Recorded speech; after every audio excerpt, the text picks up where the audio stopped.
It's me, Zenobia Darling. You're listening to hashtag Rockstar Life, the Coffee Break podcast. Let's go.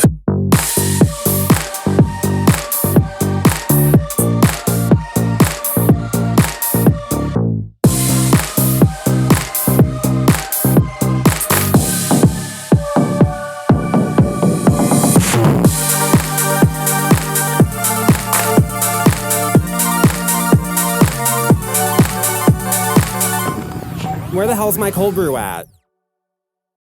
What's up, guys? It is me, Zenobia Darling. I'm in the studio today with one of my paranormal friends, Para Ann, queen of the ghosts, the spirit world. So how are you today? Hey, I'm good. I'm just settling in with my newest hobby of beekeeping, so there'll be some nice spooky honey-themed concoctions coming out. I can't wait. October, I love bees. They're my fave. So currently we're recording at the State Theater. We've already kind of did a little session before we got started. So what vibes are you picking up so far? Well, there's a lot of men in kilts, but... Oh yeah. There's a Scottish pagan meetup happening in the theater right now while we're upstairs in the studio. So that's interesting. Yeah, so hashtag small town. Yep. But, no, once we got upstairs and whatnot into the quieter areas, like I said, I just got here from coming off work, so, those end-of-day nerves are still pretty frazzled. But I will say, the EMF meter, when we did our first sweep, really seemed to respond to you. Yeah. The ghosts here like me, I will say. Even, near me, so it would be, 0.34, reading on the magnetic field. And then I put it over next to you, and it goes up to, 111. Yeah. Oh, yeah. I'm like, yeah. We're literally 2 feet apart. Yeah. Ooh.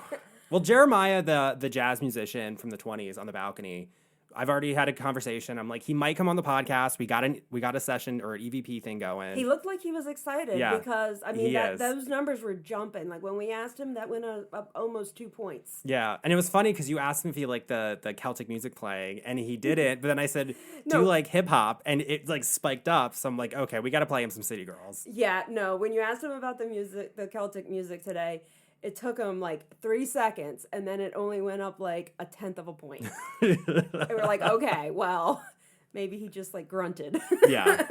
Oh, he's very active. And the ghosts today have I've been up here about 2 hours already, and it's they're here. They're like, ooh, Derek's here. Let's have fun. So yeah, because I try to go in and we'll get into this because we're gonna be going in about Ghost Adventures. I have 2 episodes. I made you watch a few episodes, and you got some thoughts. Yeah.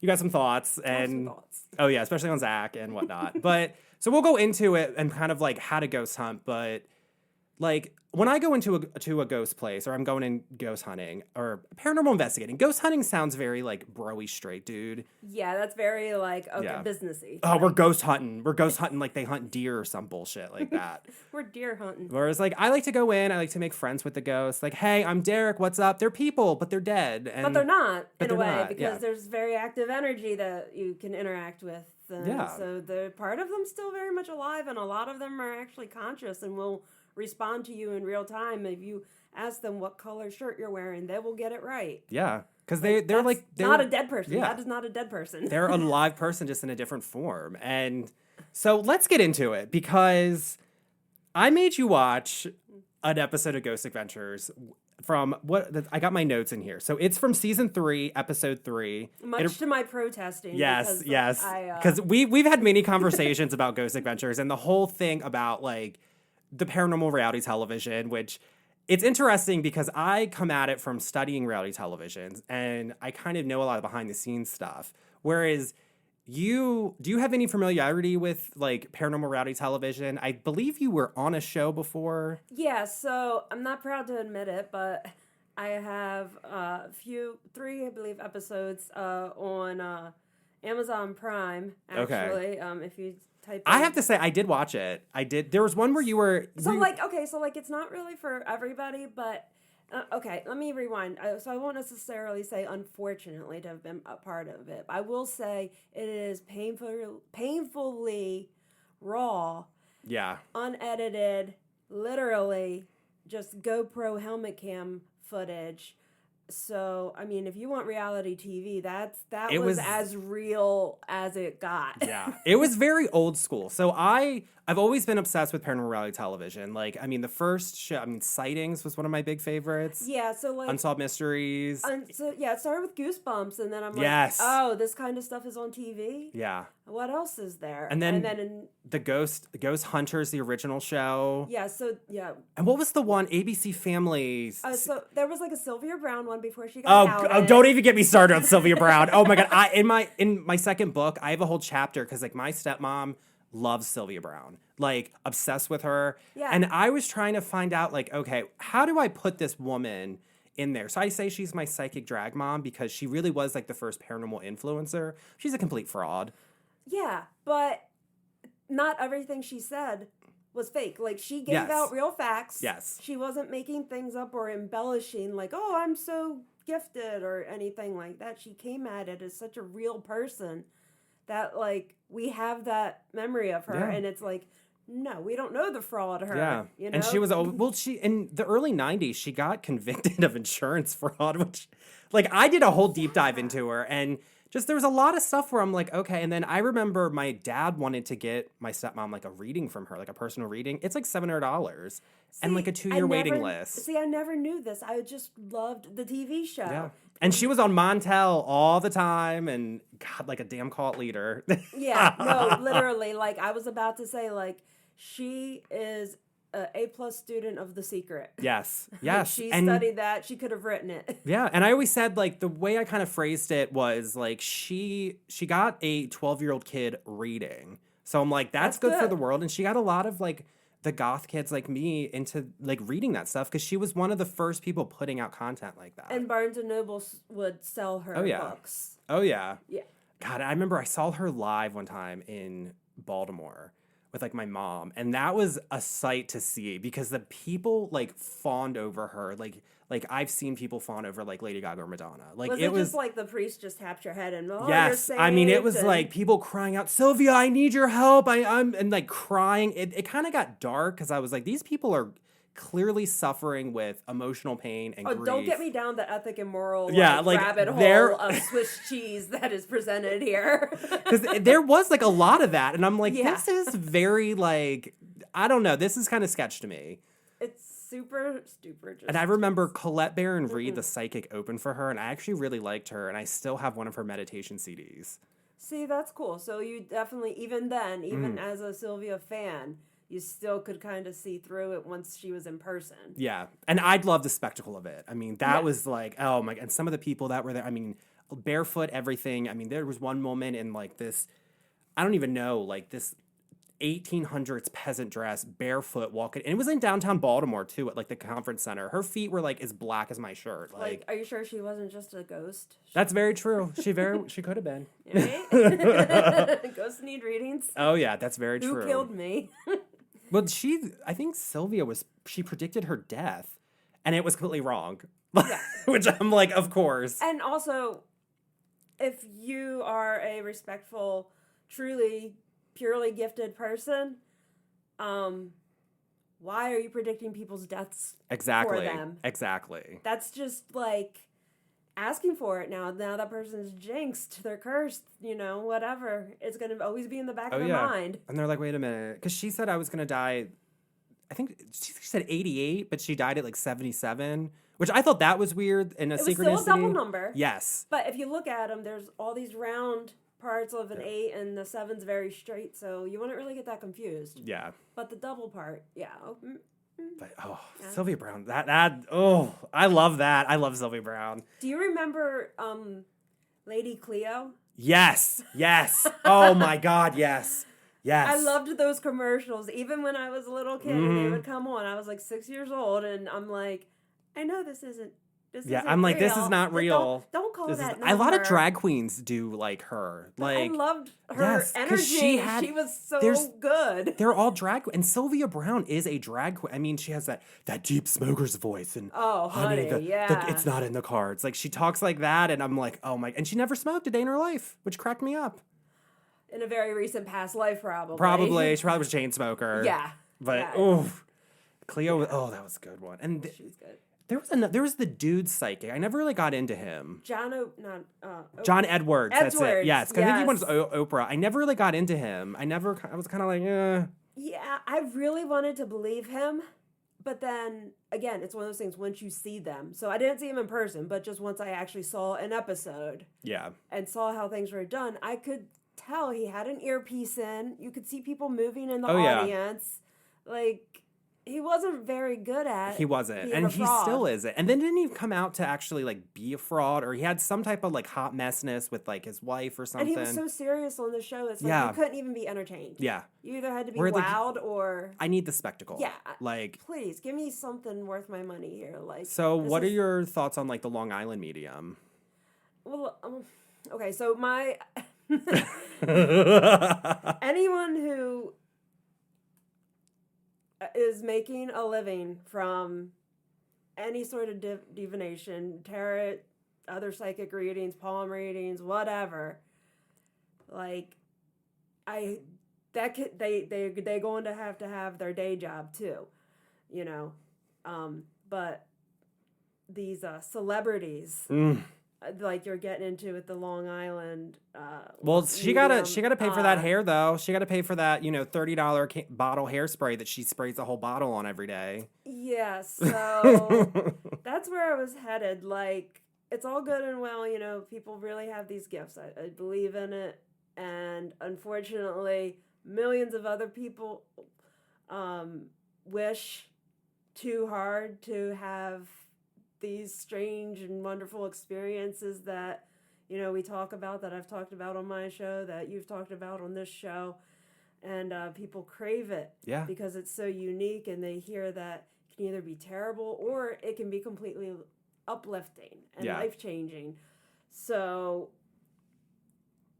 other people are aware of this, and they become hunters. Yeah. And these people with really already crushed hope and just, dreaming about a day where they, things work out, are the easiest victims. So. Oh, yes. Yeah.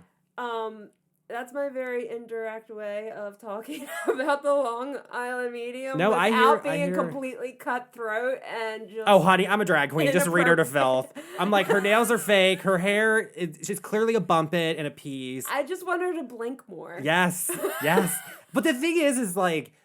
Because, like, Zach has this in the Prevalia episode. Because when they do the B-roll shots, he's literally in, like, the main square doing pickups like, we're here in the Vatican, blah, blah, blah. Everyone's, like, staring at him. Why he's completely aloof. Like, the like, quarterback football player, like, voice and this everything? Was season 3 where he was, like, still not fully the Zach from later episodes. But the Long Island medium does that on her show, too. Because she'll go up to people in, like, a grocery store. Oh, man, there's someone coming through. I'm like, if someone came up to me, I'd be like, you're crazy. Bye. So, like, don't you talk already to me. opened that can of worms. That's exactly what I was trying to avoid going down the rabbit hole of, because that irritates me so bad. Oh, yes. It doesn't even take a believer to see how messed up that is. Yeah. You, like I do Reiki. I'm Reiki certified, right? So it's a form of energy healing. It's touchless, using your hands, whatever. You get within about 6 inches of a person's, body. And I'm not running around, to people in grocery stores and saying, "Ooh, your aura, feels so nice. Here, slip me a 20, I'll tell you more." See, that's the thing. And also, like, I know I can't go into Walmart because Walmart is very energetically dark and it, like, bombards me. That is, like, the pit yes. of, if you're an empath. I know all empaths cannot go into Walmart. I've noticed it's too. I can feel the earth dying. I can feel the darkness and trauma of the humans that are going there. Like, and it's outside of all the stereotypes and the jokes and the mockery and everything that we already know about Walmart. It's true though that energy is there, and it goes along with all the cliches. So it seems like it's really easy to just say it as a joke. And, like, right? Teresa's just in the Wegmans, like, going up to some random woman who's trying to buy bread. Like, honey, like... I would expect that in Walmart. Yes. Go to Walmart. Oh, can you imagine that? Can you imagine some, like, East Baltimore, like, woman. Oh, she'd be coming out up. there. She'd be like, honey, get the fuck away from me, hon. I would probably do that. I would probably do that. You see the Long Island medium out there with her little bell, asking for a donation. Oh, God. With the what is it? This, like the, I almost said Sylvia Brown. The Salvation Army of Sylvia Brown. Yep. I mean, same carrot, I guess. Yeah, I mean, basically. Oh. Okay, so let's get into Zach again, because right off the bat, what are your thoughts on Pervalia? So are you with like that? It's an island in Venice, Italy. I'm sure you heard it was on the ABC Family show, like back in the day. They sent like, that's the one. Remember, it's like, oh God, the woman was on The Exorcist, and she had the narrator voice, and she talked like this, and she's like, the family goes somewhere, like that creepy voice. Yeah, okay. It was on there, but it wasn't really on any other ghost show until Ghost Adventures. And they got the same woman's voice, they think, at least. Or just a voice that sounds the same. Yeah. Well, no, that was the narrator of the show. The narrator of the show? Yeah. Oh. It was some woman from The Exorcist. Linda Blair did it, right? Yeah. Maybe. There was also, do you remember that European ghost adventure? Oh, God, yeah. Ghost stories? Yes, and with the woman spoke the same way you're talking about, and that's where I was going. The blonde psychic named Derek, right? Yes. What was that? Most Haunted? Most Haunted, yes, exactly. God, that was a hot mess, too. Yeah, and they got sued hard. Yeah. Well, they should have been. And they had stuff set up. They had, like, triggers all around so it would look like... And I've heard a rumor about them, that they were the only paranormal TV show that pissed off the owners of Waverly, which I found fascinating. But if you watch it, it was a hot mess. Really? What could they have done? Apparently they fabricated stuff, which that's something a lot of these places are starting to really get pissed about, is like the fabrication of ghost stuff and the history of the building. That's good that they're finally starting to get mad about it, because for the longest time, like, okay, so I started ghost hunting in 1998, right? And I did places just around here in Havre de Grace. Eventually, like, in my 20s, I got to do all the bed and breakfasts down here, all that. And, like, bitchy or, like, I'm picking up on that. Yeah. So I completely erased my brain. Yeah. That happened to me earlier, though. I know. Yeah. Yeah. Oof. Well, we were talking about, the people who were getting, shit, there I go. So we were. Yes. Did we just get it back at the same time? Yes. Yes. The energy must. I think it's Jeremiah. I think Jeremiah wants us to have a good podcast. Oh, I think he's standing between us and whoever. Thanks, Jeremiah. Yes, we love you. Thank you. Thanks, bud. Yeah. Oh, I just got a yes. I swear to God, I heard it. I heard something. I thought you hit the table. No. Something sounded like a vibration. No. That's why I'm like, yes. That's why I was like, wait a minute. Understand it. Yes, I knew they were going to be active today. Thank you, Jeremiah, once again. We heard you.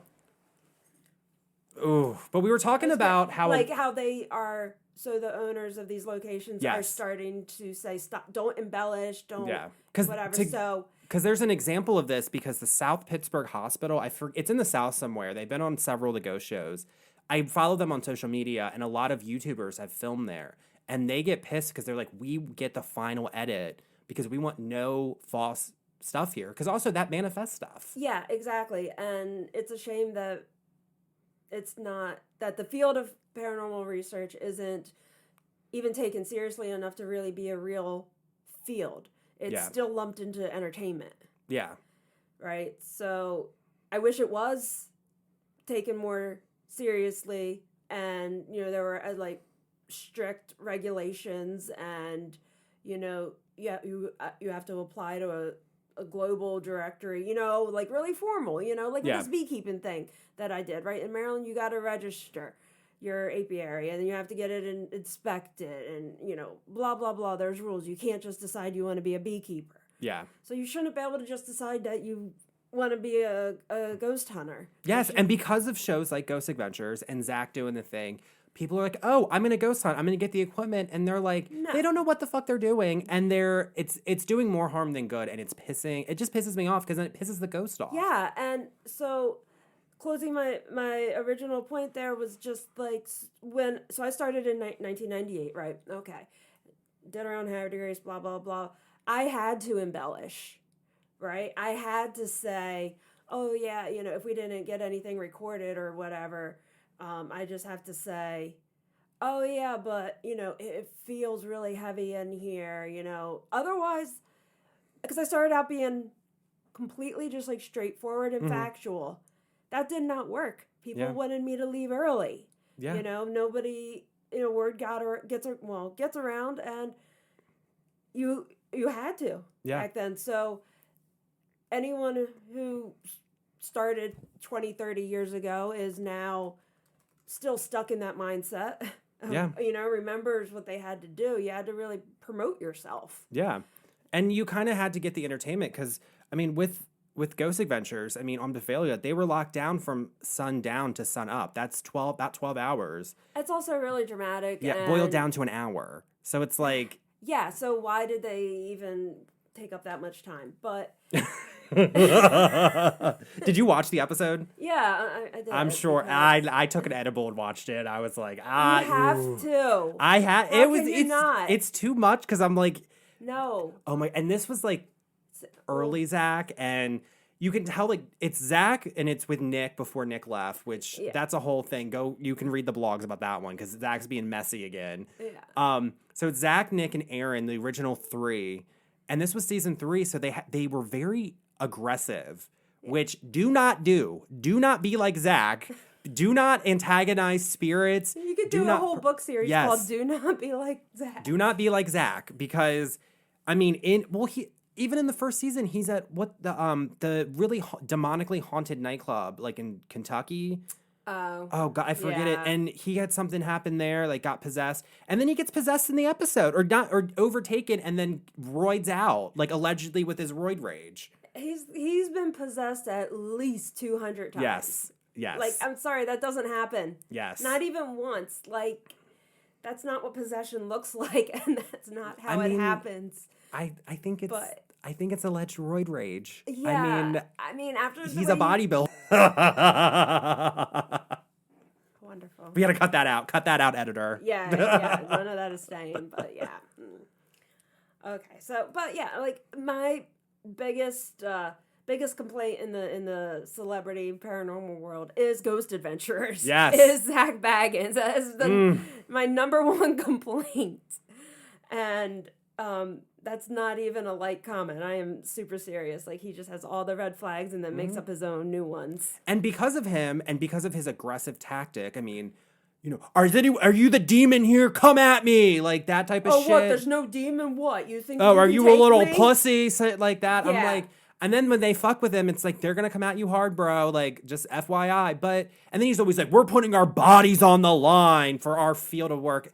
You're on a TV show. Shut the fuck up. Stop. You're putting your bodies on the line. Yeah. So what? Like, you are looking for the negative energy. You're looking for the bad vibes. You're looking to get possessed, and you're trying to look hot to all your female fans. Oh God, we know every time it's perfect flex. Perfect flex. Brave flex. It's Jackass. That's one of the theatrics. So Ghost my God. Adventures work. So the theatrical analysis of it, like this is my scholarly brain, is. So Ghost Adventures came around at a pinnacle period in reality television, and he combined 3 different reality shows. It wasn't a bad idea. Yeah, it was. No, I know. That's why, Absolutely not. that is where he's a genius at. Like, on paper, it sounds brilliant. And, I almost wonder if I don't think he was aware of it, but also I think he could have been aware of it. Because, at the time, ghost hunters, like the original ghost hunting stuff, had really started taking off. Because this show has an entirely different feel, and ever since Ghost Adventures came out, that kind of became what paranormal reality television is. That started the competition. And yes. It opened the floodgates for all of these shows that we have now. And some of the more dramatics into it, because he added in aspirational lifestyle reality television, which is like the Real Housewives, into it. Mm-hmm. Because if you talk to any straight male ghost hunter, their dream aspirational life is the life of Zach Baggins. And he puts that in. He always has the newest equipment. He's always got to have a blacked out G-Wagon anytime they're in Las Vegas. Oh, yeah. And that's what it is, though. Like, I hate it, but that is the depiction of modern ghost hunters. Yes. Like, it's real. It's very Real Housewives. In your own, local paranormal communities, if you can't relate to this on some level, then... Oh, and it totally is, because I'm not going to say one, but there's one where it's more straight guys, and one of our mutual friends has gone ghost hunting with them, and she has said they kind of antagonized, and very much like Zach, and I'm like, that is very... And it's nothing against them, because they don't know better, but it's like... I'm so glad that we choose the right friends, though, because she will not put up with that. No, she won't, and she did it. And I was like, yes, that's my good girl. Yes. But she was like, they kind of were antagonizing, and I'm like, that the only examples these people have is Zach and Ghost Adventures, and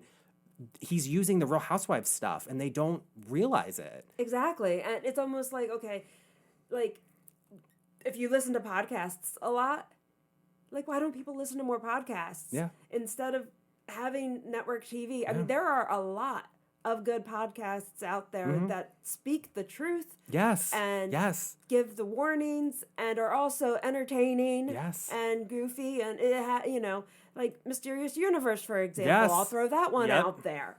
And that covers every bit of strange, from paranormal to extraterrestrial to sad but true. Like, and they don't take it all. Yeah, and they don't have those theatrics. At face value. They'll be like, look, we know this story coming up is a bag of shit, but we have to share. Yeah. And it's more of that, it's still entertaining, but it's not the dramatics It's involved. Educational and entertaining, and they're dead accurate with their information, else they don't present it. Because that's the other thing, is there is some inaccurate stuff that has been, not as much now. I feel like they've really cleaned their act up. They have. But those early seasons were rough. Right. So going back to Ghost Adventurers, right? Yeah. So, like, now they have, because luckily the field of paranormal is so popular. You can say, oh, I hunt ghosts, and nobody gives you, a second thought anymore. Yeah. It's normal. Yeah. And I think that kind of played into Ghost Adventurers having to shape up. Yeah, because now they had to. Now they're getting complaints. He also got messy because Nick left, and Zach, I mean, you can read the blogs. Like, I mean, you can just get, like, his archetype about... He can be a little egotistical, and it's playing out again because he just canceled a bunch of shows he's you can see it in the episode. Yeah, he's very, like, it's the Zach Bagans show. It's not even gossip. Like, if you look at him, like, it's the Zach Bagans show all the time. Yes. And so there's this messiness to him that he doesn't talk about that plays out that's very Real Housewives. It's more that aspirational lifestyle dramatics coming out. And then the other theatric that comes out is Jackass from MTV. Yes. Because he puts Aaron in the basement. They're ghost hunting. They're daring. He always wants to get people by themselves. Yes. And have that face that fear. And it's like, because of those three, it's like lightning in a bottle. But he doesn't do it himself. No, he doesn't, because he's a pussy. All he does is get possessed. Yeah, get possessed and punch the wall. For doing nothing. Yeah. And then oh, God. Because did you see his possession in Pavalia? Yeah, unfortunately.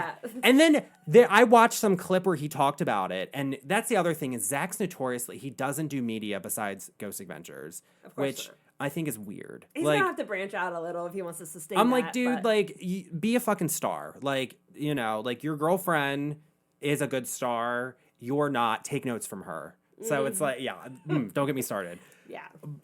But God, where was I going? But yeah, so his little Pavalia meltdown, like, he's punching the wall, and then apparently he said in an interview that there was about an hour of that they cut out. Of him just punching the wall for an hour. Yeah, and him freaking out. So, I'm like, can we show that? Like, where's the editor's clip? I would watch 3 hours of that, because it's just... Where's the lawsuit from the people whose property got damaged? Yes. He's punching the wall, yelling, he's crying. He's, like, leaning against the wall, like, falling down. Like, I started laughing, because I was like... Can he just learn that he needs to just say pause and go take another pill? And that's the thing, like, go remove yourself. Fix yourself. Like, you've been ghost hunting, and you've dealt with the energy gets intense. You just kind of, step outside, take a breath, and then come back to it, and you're good. Yeah. No, don't stay in it and don't act. And then it gets into his alleged roid rage, and I'm like, dude, what the fuck are you doing? You're just crashing, in the middle of your show. Like, it's not a demon, dude. Just It's not a dark entity. Like, it's just, and not only that, he's like, you were a murderer, come at me. You were a horrible person, burn in hell. And like the history of Prevalia was, because he got really like weirdly gleeful about it. He was like, this is like has everything, because it was a bubonic plague quarantine, it had mass executions, it was an insane asylum with lobotomies. Ooh, with the bonus points. Yes. And apparently there was, and he was like, oh, and there was a tsunami or some flooding that happened that killed people. I'm like, oh, okay. Noah's Ark actually sailed from there, don't you know? Probably. Yeah. Oh, yeah.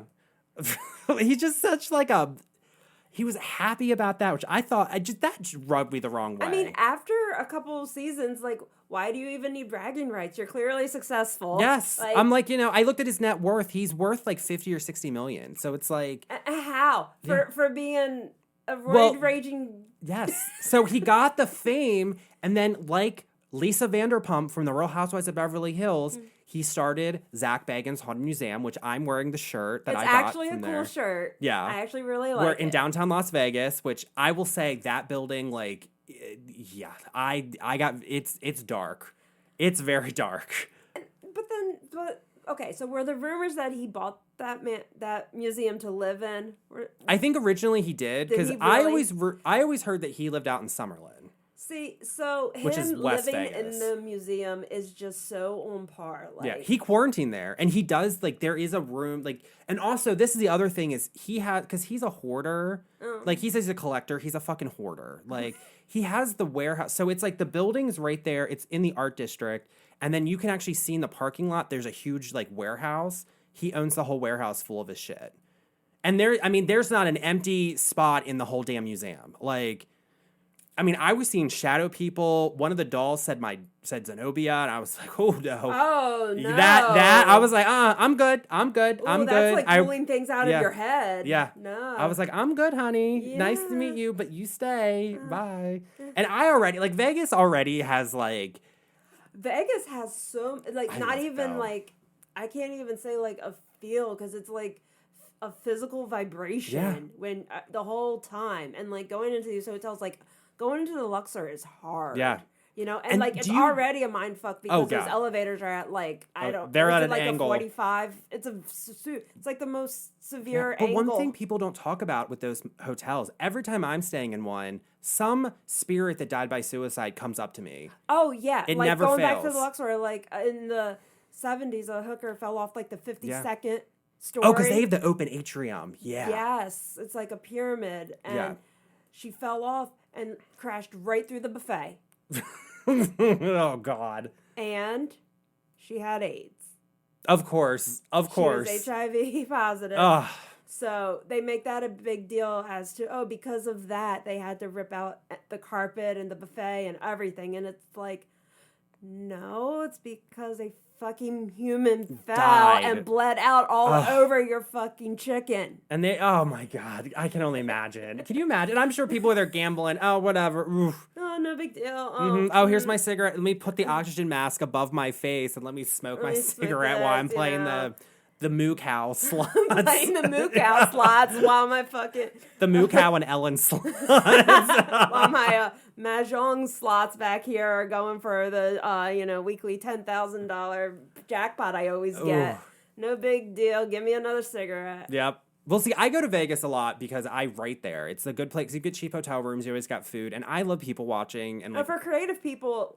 It's so inspirational. Yeah, because especially if you're a sensitive creative. Yeah, but like I was saying this is gonna sound really like trashy of me, but I say at the Tropicana. Well, it's a Hilton hotel, and I was just there for a bachelorette party, and it's not bad. Okay? It's not. Well, they're closing now, because they're building some dumb sports thing. But when I was there, like, I'm literally sleeping, some woman just appears into my bed, and I'm like, "Hi, hon, I'm on vacation. Bye." And then she's like, you can see me? And I'm like, yes, I can. And you're dead. Like, do you know you're dead? Like, okay, nice. Go to the light. You're like, I'm being nice, but, like, I'm on vacation. Can you please I'm kind of like, just. But I get so overcome sometimes with, like, the darkness. Like, and they don't talk about the level of people suiciding themselves in those hotels and the dark residue that it happens. And I also have noticed this with Vegas is there's a certain type of person that lives in Vegas, and it's a huge like paranormal community. And like Zach lives in Vegas. That's where they all live. And a lot of his like followers live there. Mm-hmm. So the paranormal community is kind of centered around him, and they like the darkness, which I find very interesting. Like that really makes me curious, because if you enjoy that kind of energy, like if that feel, that, you know, being in that frequency makes you feel good, then like I'd say, okay, so you must be on that same you know, vibration as well. Your energies must match. Well, yeah, I or at least be in, you know, some kind of closeness, you know. There definitely is an attraction. Like, like I get like the morbid curiosity of it, but living in it 24/7. See, that's the thing. That takes, you know, you're like, maybe you're like a gray, you know, like you just walk the line between the bad and the light, but that's just. I mean, but that sums Vegas up, though. It's like just this constant muck. And it's artificial. It's fake. It's in the middle of the desert, and you have Venice, which is ironic. You know, you have literally Venice with gondolas there. Like, you're in the middle of the fucking dry desert, the Mojave Desert. Yeah, and you can go straight to the circus. Yep. You can go to the circus. You go to Paris. You go to New York. You can go to the Tropicana, which is Cuba. Tropicana, yeah. Like not India, Egypt. But yeah, it's like, oof. I will say Vegas, though, the art scene in Vegas is really good. Like there's Meow Wolf. Meow Wolf is so cool. I love the their Omega stuff Mart. So bad. Did you go? Have you been to Omega Mart? No. Oh, it's their one in Vegas. It's so good. It's the best. I love it. I just keep thinking of Fremont Street. Yes, Fremont Street. Yeah, that's a dark. There's a dark energy. That place scares the crap out of me. Like. Yeah. I'll be in a crowd and I feel like I am by myself in a dark alley and somebody is creeping up behind me with a knife. Yes. Well, you know what's interesting about Fremont Street? So Fremont Street is near the art district where Zach's Haunted Museum is. So it's like a few blocks like north of it. Yeah. But I watch a lot of local news. That's like my favorite thing, is to be in a hotel room either watching Bravo, Ghost Hunter, or ghost shows, or local news. There's always fights breaking out at Fremont Street. Like violent fights, but no one talks about. Like more than anywhere else in town. And it's the only place in Vegas. I mean, there are fights that happen a lot, but like the violent, like bloodshed, stabbings, guns happens at Fremont Street. So, like, do you think that's just, like, the energy there being bad? Or do you think maybe it's, like, one of those, like, cases of puppeteering where, like, people literally are being, like, you know, I think it's a little bit of both. Because you're also close to downtown Las Vegas and North Las Vegas, which is, like, the rough part of Vegas. It's really close to that. So it doesn't attract, like... Yeah, and you have and also Fremont Street is old. Yeah. It's very old. But also I think adds to it. And it goes back to a time when Vegas was mob run. Exactly. No, that's what you feel, though. Yeah. You feel that level of violence and, like, terror. Like, seriously. No, it's nuts. It's nuts. Oof. But it's so pretty. Like, the light show that they do is so cool. And, like, that was before LEDs, really. Oh, I know. And they have the whole thing up top, and you're like, wait a minute. The whole walkway. Yeah. Yeah. So, summing up the Prevalia Island episode. Yes. Final thoughts. It's a Zach thing. It's a Zach thing. Oh, yeah. But, so you're local in Hartford County. Yep. And you've been ghost hunting since, you said... 1998. Okay, so since the 90s. So talk about your favorite paranormal places in Hartford County. Because I think me and you have one in common. I had a weird synchronicity there a few weeks ago, so... Oh, okay. We'll get to that. I'm just going to wait till you... Yeah. Yeah. Because I know you're going to say it. I'm sure. I think we know the same place. But, I mean, strangely enough, my first paranormal experience was not even in Hartford County. Really? Ooh. I physically, yes. Okay, let's just say that. But it was a lucid dream. Yes. And it was, I classify it as not a dream. I actually teleported to some other area because it legit, like, smell, felt, hear, everything 100%, like, sitting here right now wide awake. You know, I've done that before. So I live my East Coast art studio in Havre de Grace. It's a duplex house, and my grandmother. She's not really my grandmother. She was my nanny growing up, but she's not related by blood, but she's my grandmother. So this lady you've known most of your life. Yeah, I mean since I was a little kid, and my art studio is like she lives at one side, I'm on the other. And a lot of times when I'm out like in California or Nevada, like doing my stuff, when I'm not here, she swears she hears me come in her bedroom and say, "Hey." Like in the sleep, and she's like, I swear, and then she'll text me, and I'm like, I'm in Los Angeles, like I'm not in Havre de Grace. I love that so much, and I will dream it too, which is the weird thing. No, yes, that plays into like one of my theories with like astral projection and whatnot, which is what later in life I realized this lucid dream was more of an astral projection, but I still say I was in a dream state because I didn't have conscious control or conscious awareness of, oh, this is a dream, but I'm awake. You know, it was still very much experienced like a dream, but the senses were very conscious. Yes. So it was a strange in between. But I mean, I was floating a good, like, I was both seeing myself, like you do it like in a dream. I don't know if you dream third person. I do. Mm-hmm. I have before. Where I watch myself, right? And I was 8 years old. And I was wearing this amazing, like, wool white nightgown with little red ribbons on it because I just loved my nightgowns. I still do, but... I do, too. I mean, I sleep naked, but, like, I love my necklace. I like my robes. I don't always like to walk around fully naked. Yes, that's... I do have cats. Yes. And, you know, things are delicate. Yeah, it's like, I always, like... I sleep naked in bed, but when I'm up, like, I don't want to get dressed, but it's like, I have my robes and, like, I have my Middle Eastern, like... Not a niqab. It's like the Persian robes that are silk. I have like like a kimono. Not a kimono. No, it's not. I forget the technical name of it, but they're like the ones that come down to your feet. So it's long. Yes, I have those, and then I have some. I have like a Japanese silk tiger robe. I do have a Versace robe, which is I'm bougie like that, but yeah. I would say who has a sugar dad, but well. We'll have to cut that out of the podcast. Sorry, guys. No, but so in this quote unquote dream, right, I was about 3 feet off the ground and I was limp. Like it looked like I was asleep, but just somehow floating.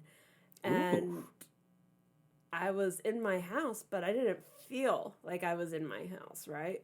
But I just watched myself, and I came out of my bedroom, around the corner, down the stairs, into the living room, and I started going down the dining room hallway, and once I got to the basement door, which would have been about the halfway point of the hallway, I just woke up. Yeah. All of a sudden. So. Wow. Even at 8, I was like, this wasn't normal. Yeah. So you, even at a young age, you knew you had like an empathic ability and you were witchy. You knew you were witchy. In hindsight, yeah. You know, but at the time, I'm just like, this is life. This is what you do. Yeah. Well, I remember like I was in like second or third grade and I was at my mom's house and she left to go pick my sister up who was working at the Maryland house. Like I worked there twice. Yeah.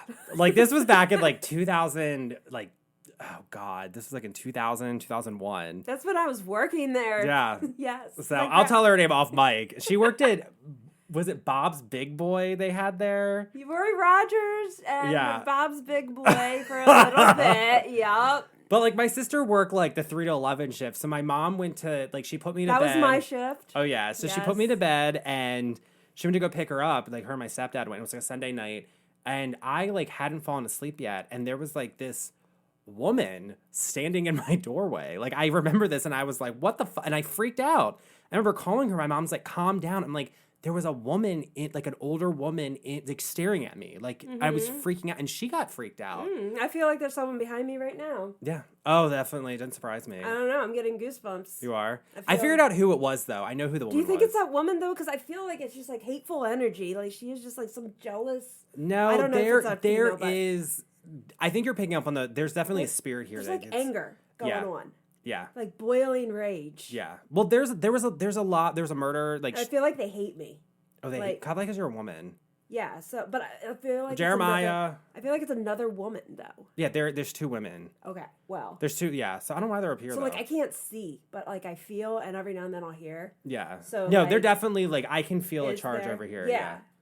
Jeremiah, where are you, bud? Yeah, Jeremiah. Yeah, see? No, look, our meter is so low. Is it low? Come back. Ooh. Oh. That's... There's almost no reading.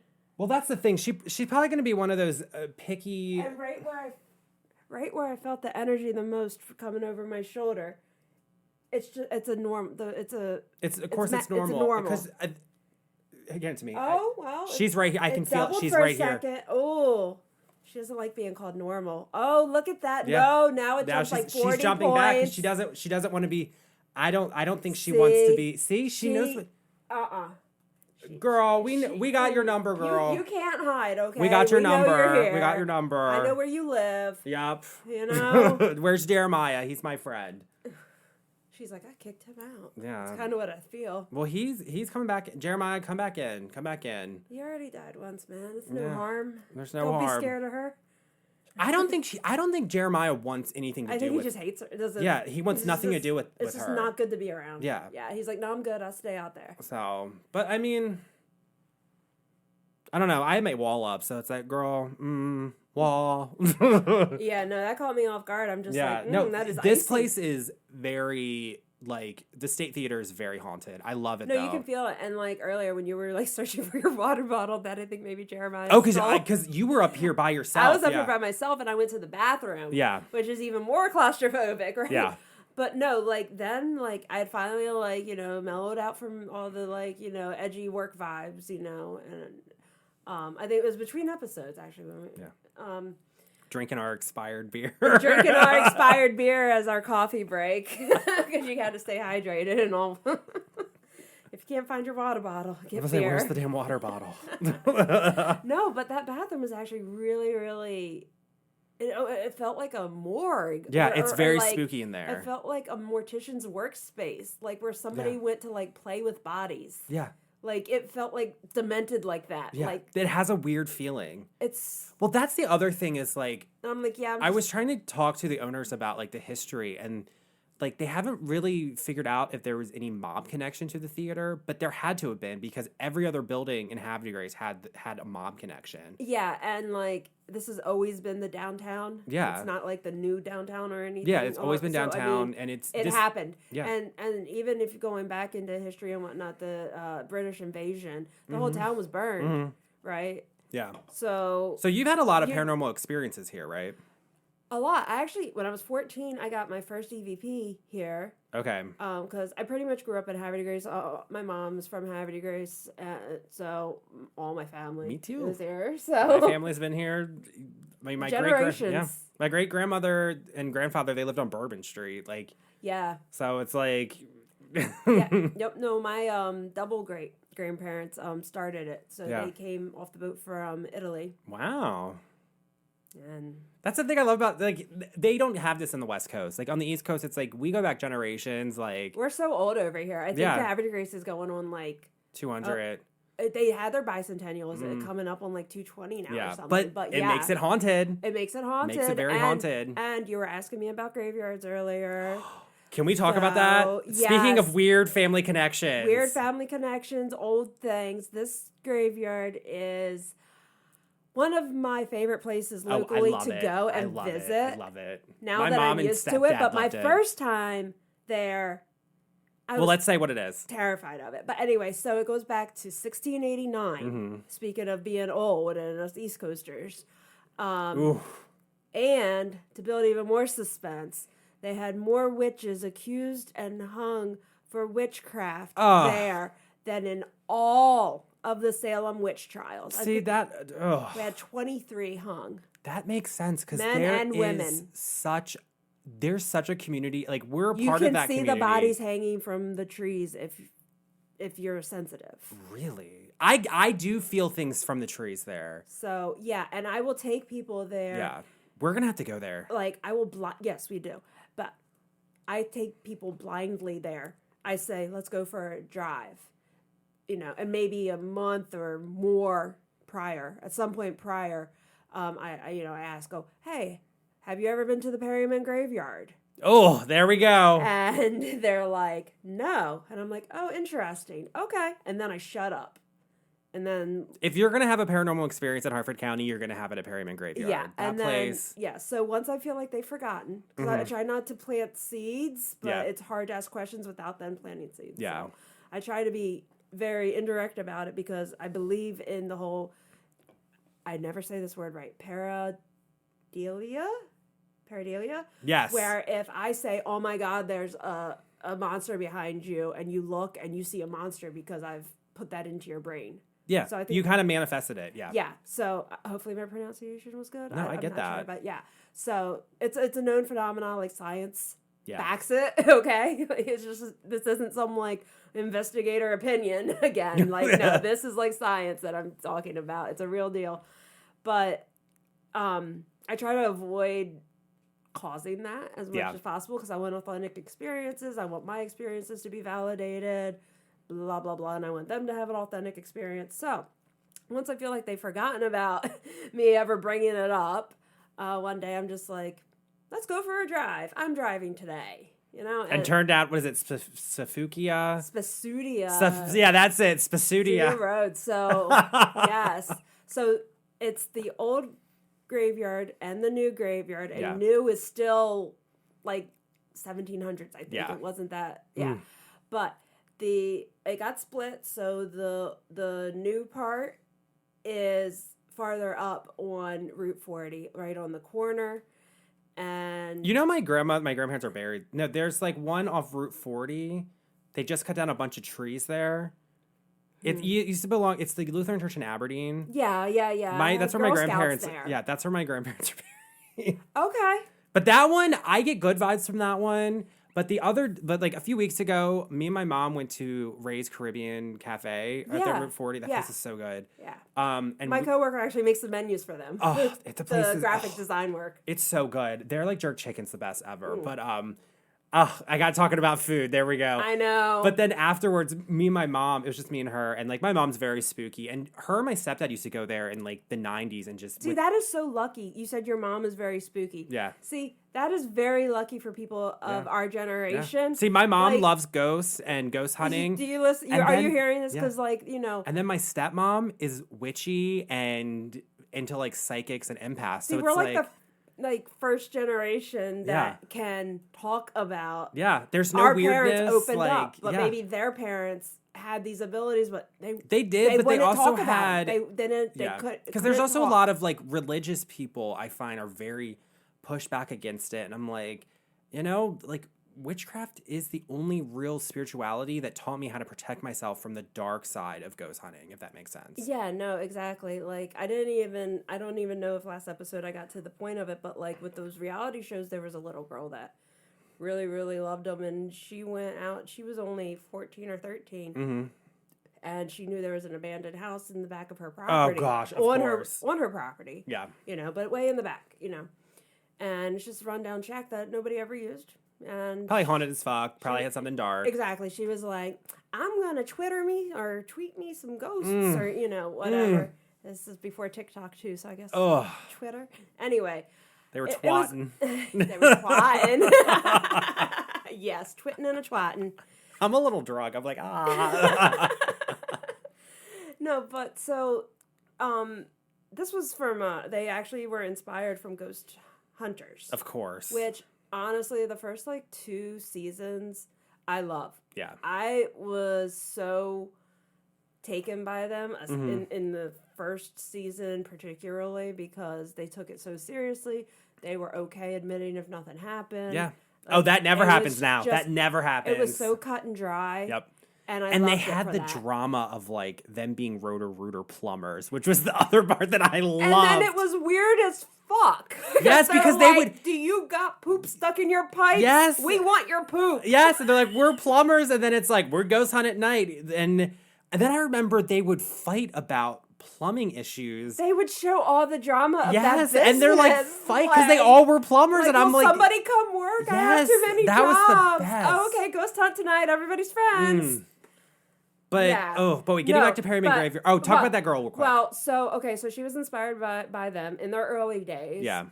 Which a lot of people are inspired by them. Yes, they are. But let me point out, like, being inspired in the early days, they weren't even doing it for entertainment. They weren't scripted. This was just still them being raw, and still somebody got inspired enough to go out and try to be like them. Yeah. So it's a slippery slope with what you put in the public's eye. Yeah. And people take it and they think, like, we talked about this in the last episode you came on, was like how because of Zach Bagans and Ghost Adventures, these men want to go and ghost hunt. And they mimic Zach antagonizing the demons and the ghosts, and it pisses the ghosts off, and they're going to retaliate. I mean, this girl didn't even take it that far. I mean, I agree with you 100%. That happens because people are like, this is how you do it, ABC, just like TV, right? These guys are professionals. But I don't know if they're professionals. The common census is, this is how they put their bodies on the line for science. For science, yes. Ugh. And then people like us who want to come around and say, oh, you know what, I feel somebody, I hear a name, that's the spirit, that spirit. And then the people that we're doing an investigation for are like, oh yeah? Get possessed. Yeah. Prove it. Good job with that. That's not what I see on TV. Yeah. What do you mean? I gotta wait a week until you tell me if there's a Let me go through the 12 hours of footage. Yeah. So you're talking about the little girl. So the little girl, she went into the abandoned house that was in the back of her property, and as soon as she opened the door, shot in the head, shotgun. There was a hermit or a homeless person, unhoused person, I guess is the PC term. I don't know. I can't keep up with There was a man living in this building. That was his resident. That was his home. That was where he was currently existing. And he shot her. But he shot her like right in the face. That is a danger. Not a warning, like nothing. Just like, just this crazy guy. Bang. Yeah. Crazy back, Which that is something you have to be aware of when you're ghost hunting. Yeah. So that's why you see these disclaimers and stuff, that this is just for entertainment, blah, blah, blah. But it doesn't matter. People are still going to do it on TV. I mean, I talked about how Jackass inspired Ghost Adventures, and I'm like, how many people did the Jackass stunts? I mean, they want to be Steve-O doing it, and they tell you, do not do it. Yeah. They shouldn't even be doing it, and they still do it. There are still Jackass-themed homemade videos. I do Jackass is get really stoned and watch it. Oh.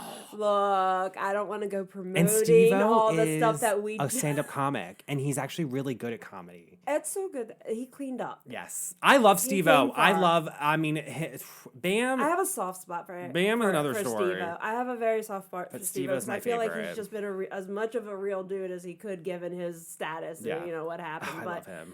Don't get me, but Bam is like another Zach, honestly. But we're not here to talk about yes. Let's get back to Perryman Graveyard, my favorite place. Yes. So let's get back. So me and my mom went to Ray's Caribbean Cafe to get some. She got, I think, the oxtail soup or something like that. It was really good. They have it's authentic. It's authentic Caribbean, like West Indies, like good shit. Go there. Yes. This is not a sponsor. Just go eat there. It's my favorite place. It's homemade. Yes. And so afterwards, I was like, can we go to Perryman Graveyard? I want to see it. And my mom's like, yeah. And she hadn't been there in a while. And she used to go somewhere with my stepdad there, like back in the 90s with like her big disposable camera. And she got some orbs and stuff. And so we drove through the... I got to rethink my position. I don't know if I have to rethink, but I have to... Orbs are weird to me. Revisit my feelings on orbs. I do. That's just an aside anyway. Continue. Oh, yeah. So I get that, though. So so we drove up there and... My mom pulls up, and in front of us, there's a tombstone with Pence, like my real last name. Okay. And I'm like... So it's like in Harford County. You're talking about Perryman Graveyard, right? In Aberdeen. And I'm like, wait a minute. And I'm like, it's not... I've seen a lot of people have the same last name, but it's not spelled right. Yeah. And like with the Z at the end is very unique. Yes, the P-E-N-T-Z. Yeah. Like, that's very specific. And I'm like, that's weird. So I texted my dad, because it's my dad's side, and I'm like... Is this someone? He's like, I honestly don't know. And then I went up to the grave and it fucking shocked me.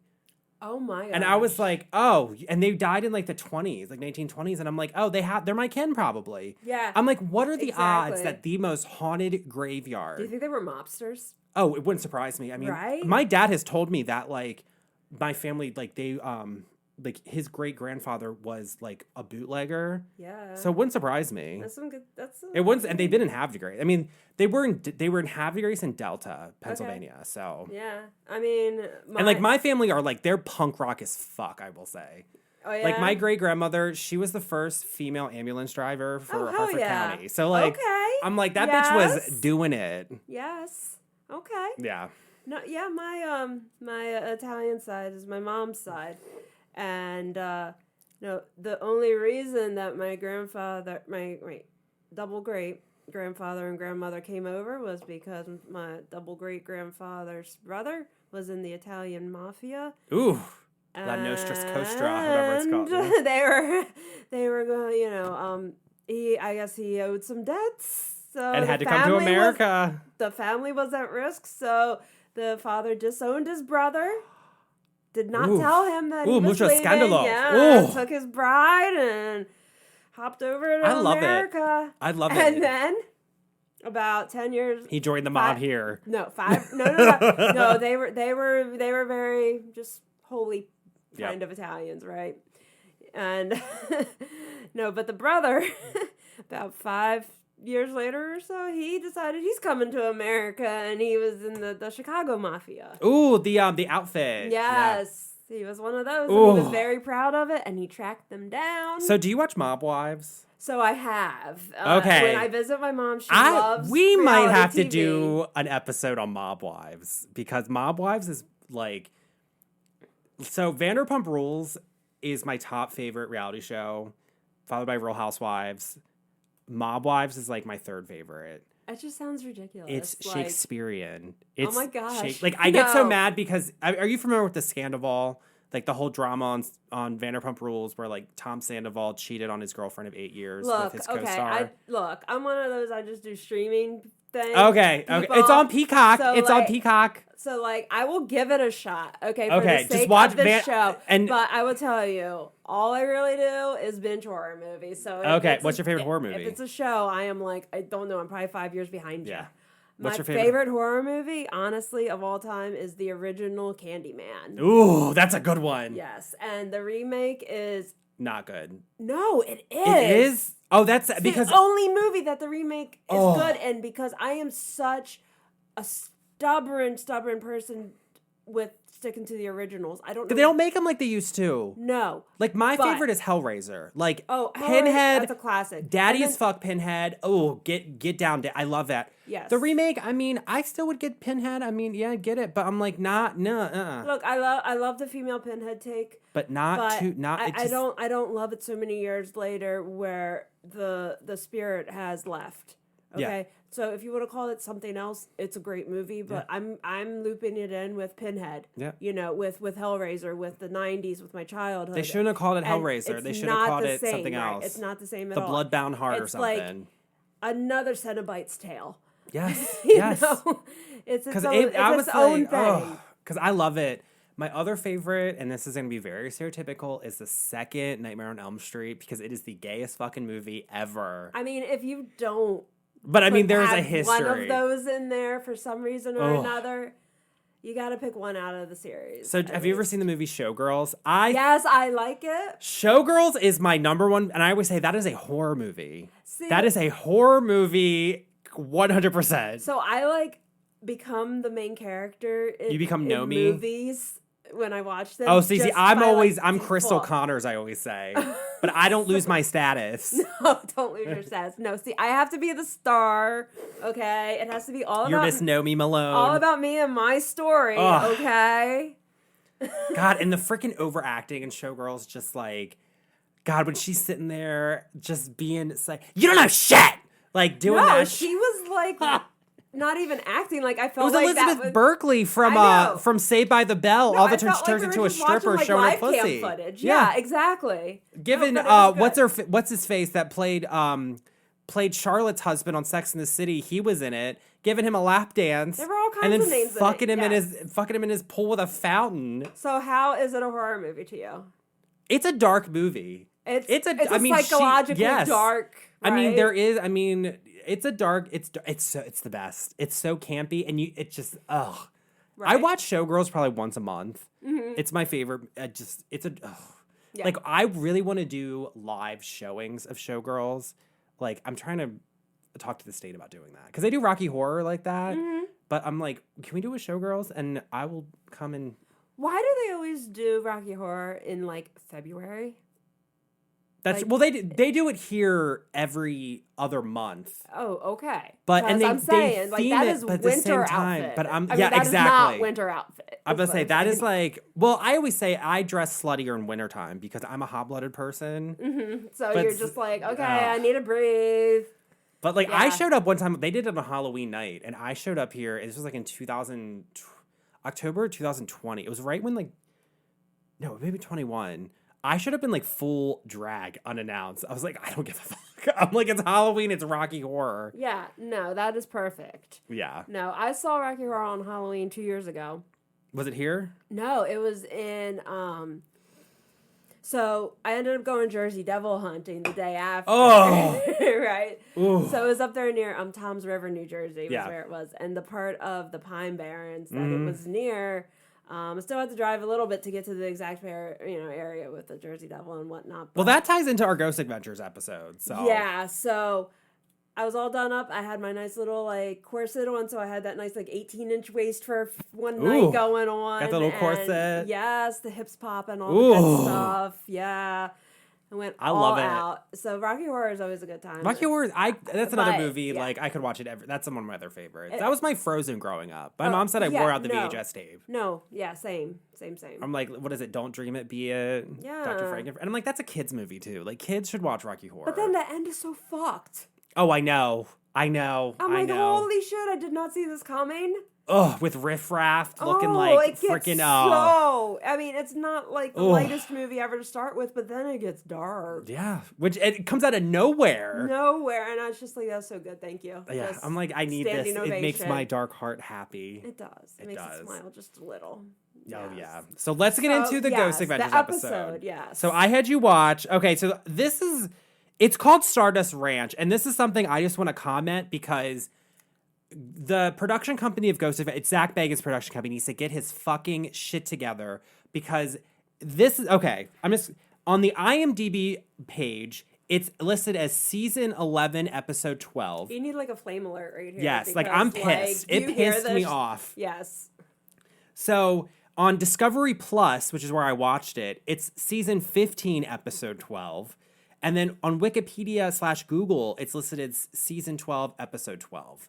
So, what the fuck is it? Get your shit together, Zach. Get your shit together. It pissed me off. So, it originally aired July 30th, 2016, and they're in Goodyear, Arizona.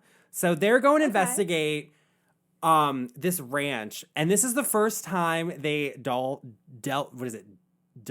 into UFOs and aliens. Okay. And it's just like the level of fucking absurdity on this episode. I don't see Zach. So I did watch this. Now I'll tell you, when I watch these Ghost Hunter episodes, I am like half watching because I can't. Okay. Was there partaking in some herbal medicine? I mean, how do you not? I was stoned off my ass watching it Saturday. No, besides how hilarious it is to say that the only way it's watchable is if you are high as fuck. Because it makes me laugh. Yes. Because I'm like, but besides that fact, honestly, like dead serious here, it is the only way I can like put any kind of sensical logic into his wording. Yeah. And the way he chooses to express himself. I'm just like, okay, I understand you. I get you. We're here to hunt the wolf man, or if there was some type of bushman he was talking. We're here to hunt the bushman. No. There's ETs, yes. And then they're talking about what's the dude's name from Fire in the Sky? I got it. Oh, I am the worst at names, but I don't know, some dude that got abducted. He did not Strange Sights. That's my notes. I don't know. He had some woman. They're not woman. God. I just edit this out now. Yeah, just edit. That beer's I'm drunk. Too expired. It is. I mean, it's so fermented. I feel like I'm on like at least maybe like my second. August 29th, 2020. Yeah. Oh, well, this is what happens when you record it. And I fucking hate beer, so the fact that it was expired was like, yes, I want that. I Make it worth it. Make the bitter taste worth it.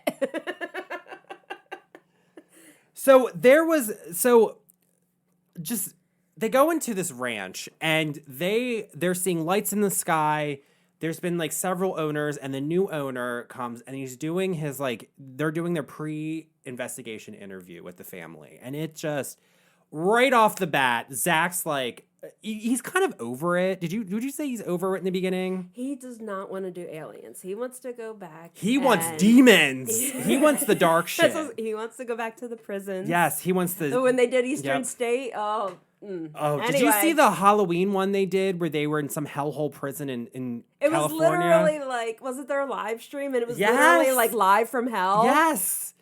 I'm like, that's what he likes. Why are you promoting negativity? He likes jails, asylums. Yes. Demons, demon houses. Orphanages, places of tragedy. That's all he wants to go. All that. He wants the dark shit. He doesn't really want the aliens. He just wants to find something that tells him that, like, hey, you're not alone. Yeah. Hey, because he's attracted to the darkness.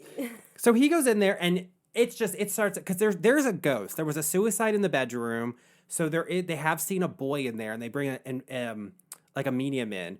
But then they start getting into like the UFO and alien shit, and that's where it just goes off the bat, because the dude's like, Zach's like, I don't believe. Oh my god, because the guy's like, there's grays coming in, and an he's alien like, can't possess me. What am I gonna do? Yeah, and he was like, and it goes after my wife and abducted my wife, and it brought her out, and then Zach's like, I have to ask you this. I don't want to ask you this, dude, but I gotta have to.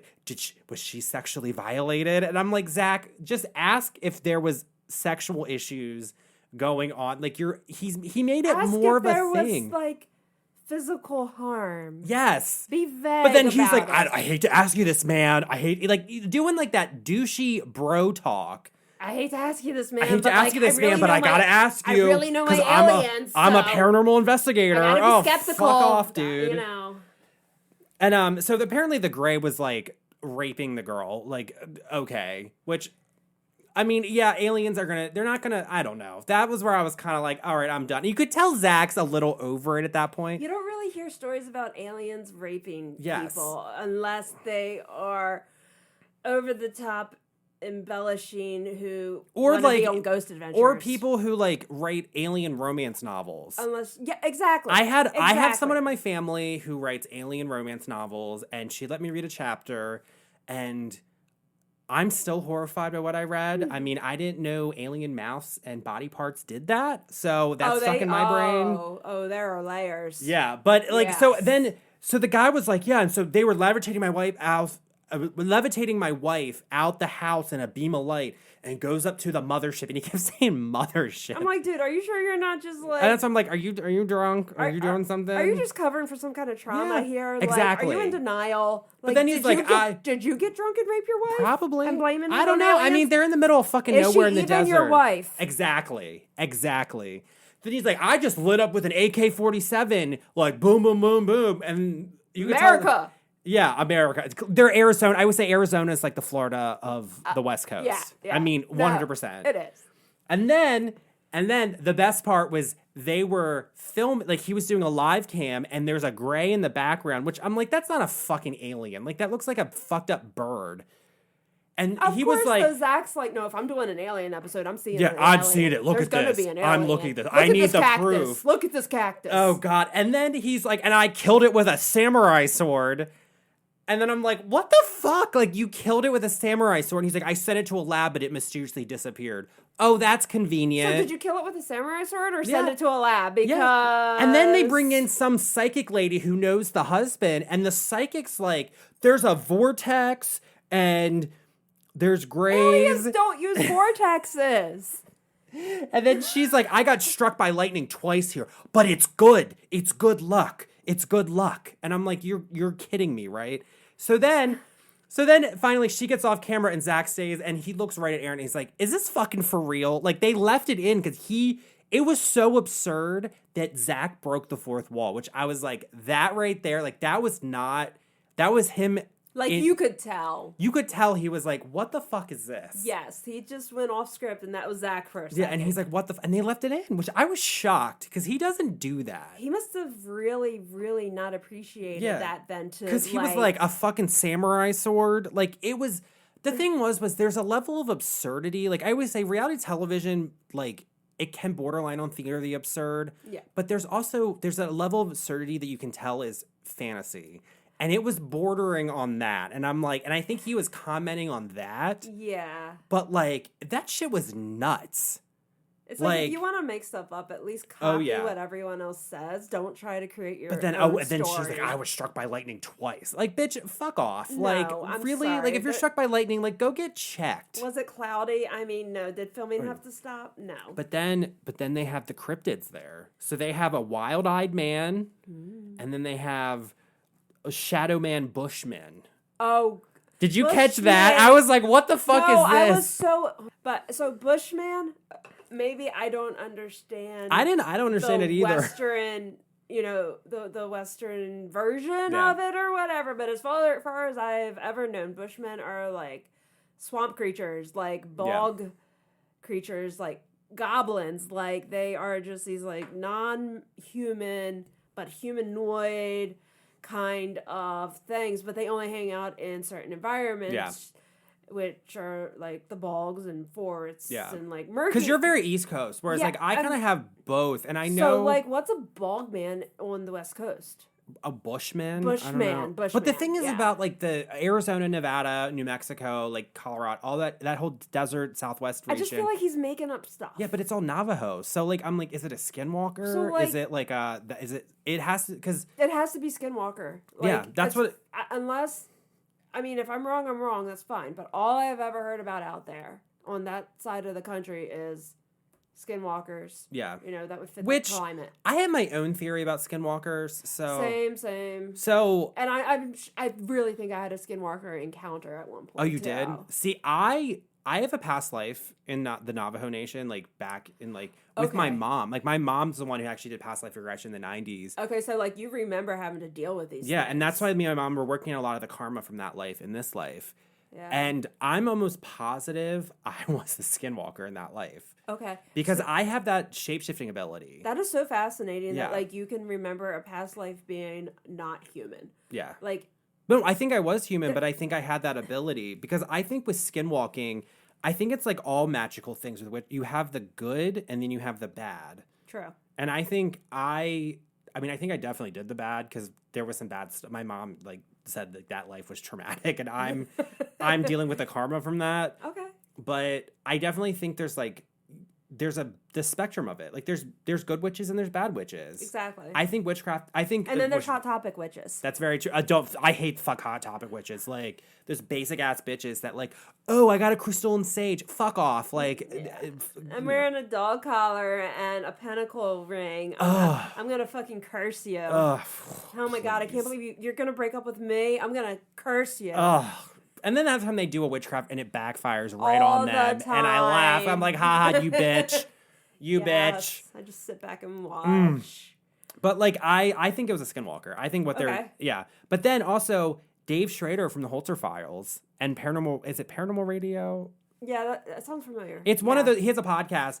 He was auditioning. You could tell he's on the show auditioning for his own show. Like he was being so theater kid, so ridiculous. And then he like monologued to himself. He's trying to monologue to uncloak the aliens. Like, let me speak up to the clouds. Like, you're acting ridiculous. You're acting like Zach with his. Raise your hand if you actually think that aliens are at all spiritual anomalies.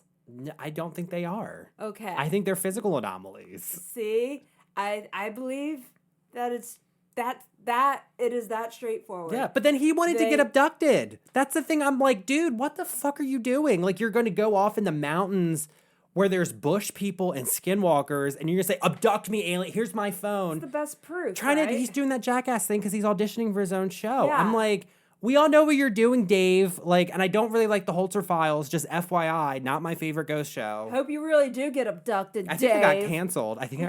Because Zach just went through and canceled all of the shows he executive. Like he canceled Destination Fear, Kindred Spirits. Did he like gain 2 pounds and freak out or something? No, because all the other shows are getting more popular than Ghost Adventures, and of course that fucks with his ego. So he's so butthurt that he just stops doing anything. Yeah, so he got Psycho acting like Karen Huger from The Real Housewives, and slammed them, canceled them, and Dakota's not taking it. Did you read that article I sent you? I did, and then I was like, how angry do you want me to be? Tell me that's some Real Housewives shit. I was like, are you sure? Do you want me to bring this up? And then fucking Nick from back in the days coming in talking about this shit. Yes. I'm like, yes, talk about it. And then I'm just sitting there and I'm just like, geez, okay, like.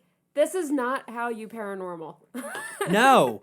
There is not this level of drama and narcissism in it. Like, it's not that exciting of a thing. It's not. It's interesting as all hell, and there's a lot of science to it, but that's what it is. Yes. It is science. Yes. It's not entertainment. It's not what you go and do with your friends at 2 a.m. Yeah. Well, I mean, how many times have you been in like abandoned building and like 2 a.m? Look, you want to just make me look like a fucking hypocrite right now? Then yes, okay, you know what? I do, but I mean, at the same time, that's where we got our start at. No, honestly, for real, you're right though. I was everything that I preach against now. But I mean, you learn from that. Exactly. That's what I always say. Like, luckily, but the thing is, Zach doesn't learn from it. So luckily I haven't had any repercussions, right? I haven't gotten arrested. Well, also, I haven't gotten injured, you know. We know how to protect ourselves. I've never been possessed. Yeah, we know how to protect ourselves. We know how to protect ourselves, and oh my gosh, before I learned how to protect myself, there were some crazy things that happened. Yeah. You know? But what's the craziest thing that happened to you? Oh, legit, like, okay, so I love Ouija boards, okay? I am... Because you have some for sale at Haven, right? So I have some for sale. I make them with resin and mixed media. I'm doing a lot of stuff with insects. Insects. No innuendo in this episode. It's the expired beer. I'll just blame it on the expired beer and a long day. So I've been doing a lot of stuff with insects in resin lately. But yeah, I still do the Ouija boards and planchettes and things, and I really want to do a class.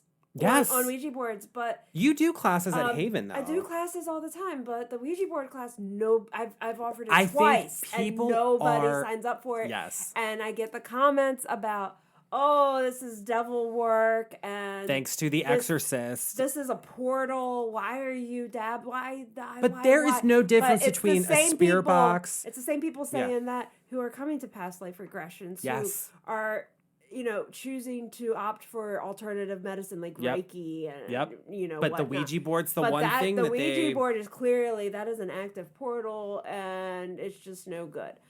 Okay, cool. So I've had that experience to back up that theory, but I've also had plenty of other experiences that made me think it's all more so the user. Yeah. It's just a tool. And you can imbue it with, your energy if you choose to, and then it can become a portal if you choose. But when you buy it off the shelf at Walmart, it's just a piece of cardboard. Yeah. It's okay. It's a toy marketed to kids. Yeah, like you can that's the thing that cracks me up. It's okay. Like you can be in the same room as it. Yeah. It's okay. But that normally at Haven, like when I'm there with Linnea, like, or Pam, like I know that's the first thing people like will look at, and that's normally when they're like, we need to go, or they stay, or they fucking love it. They're either like, oh my god, you have this on display, we love you, or they're like, oh my god, you have this on display, goodbye. Yep. You know what? That's okay. Yeah. That's okay, because Haven is there for everybody. And I was like, Haven's our place. That's our place. And Haven's going to do what Haven wants to do. Yep. So. All right, so final thoughts on this episode. Well, okay, let me just say, though, because you were asking about Ouija boards. Oh, right? yes, so my story with that, just really, really quick. Yeah, give us our Ouija board story. Yeah. So, once again, I was 14. A lot of things happened when I was an early teenager. Teenage ghost. I mean, I got some stories. So many things, but so I had my little, it was back when I was all like, I'm Wicca, that's the thing to be all of a sudden. I'm gonna be a Wicca. I can't say witch. I gotta be a Wicca. Yes, it has to be very specific. I gotta be a warlock. Yes, I maybe I can graduate to be a wizard. Ooh. I get a hat. I just tell people I'm full witch. I don't give a fuck. I'm a witchy bitch. I just say I'm spooky and kind of witchy and.